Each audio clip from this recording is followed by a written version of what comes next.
So, tell us a little bit about your friendship all those years ago. You go first, please, because you called me initially. Well, the beginning is a good story. It was right after Reagan was elected, and he said that the private sector was going to pick up the bill for all the social services that the government was going to cut. And I was a young writer at the time, and I thought, that's a story. So I went around and tried to find people who would comment on this, and when I would talk to business people, they'd sort of, shrug and mumble. And then I found Nancy. Somebody said, talk to her, and I asked her the question. She said, well, of course they should pick up the bill. So we started from that point and found we had a lot in common in terms of our interests in. Nancy was in a process of kind of rewriting her life, a midlife crisis. Close. Okay? Close to a midlife crisis. And I met you. Yeah. And you opened up some windows, and I looked at myself because you asked me questions nobody had ever asked me. So the answers that came were rather surprising for me. The way I think of it anyway is that it was a creative point in her life. So the whole crisis was, what I'm doing doesn't feel right anymore. What do I do?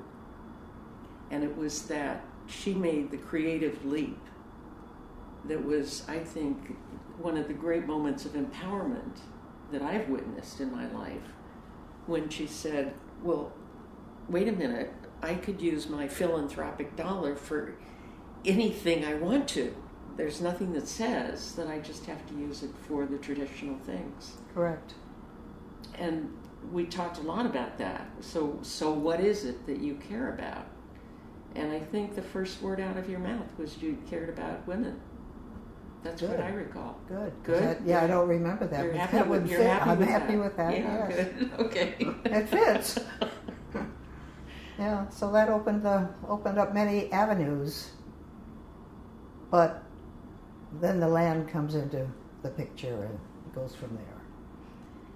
That's such a lovely story, because I think the care for women really shows through in Hedgebrook, and that's basically the foundation of it, Mm-hmm.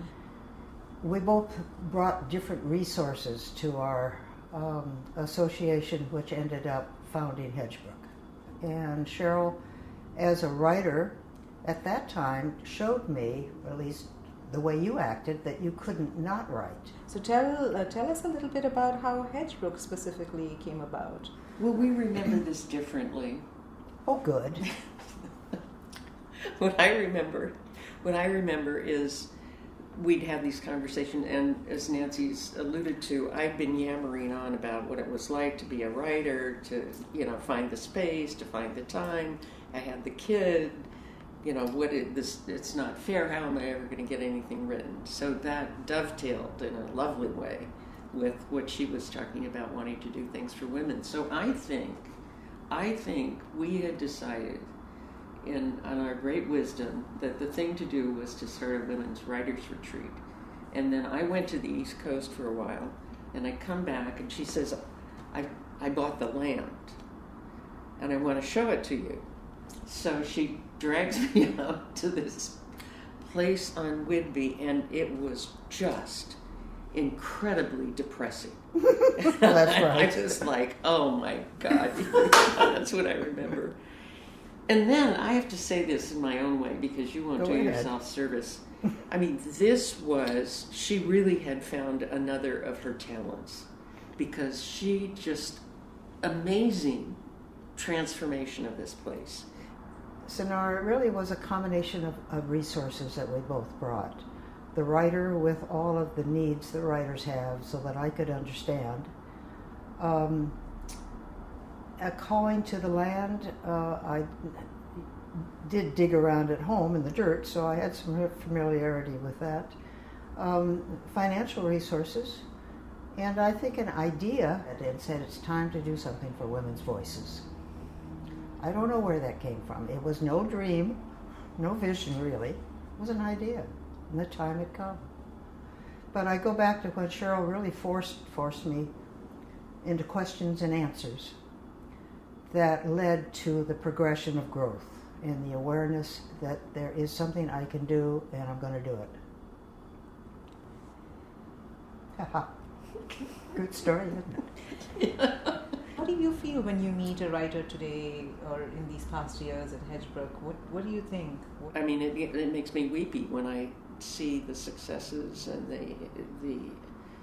it's the successes, I think, of the individual, but it's also the fact that the voices that we committed ourselves to supporting, to saying these, the idea was these voices need to be heard.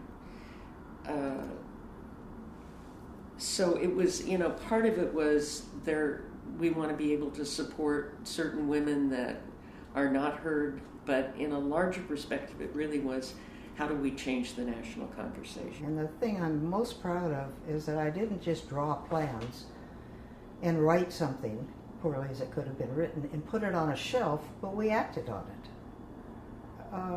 That was pretty unusual, just because it was a big act.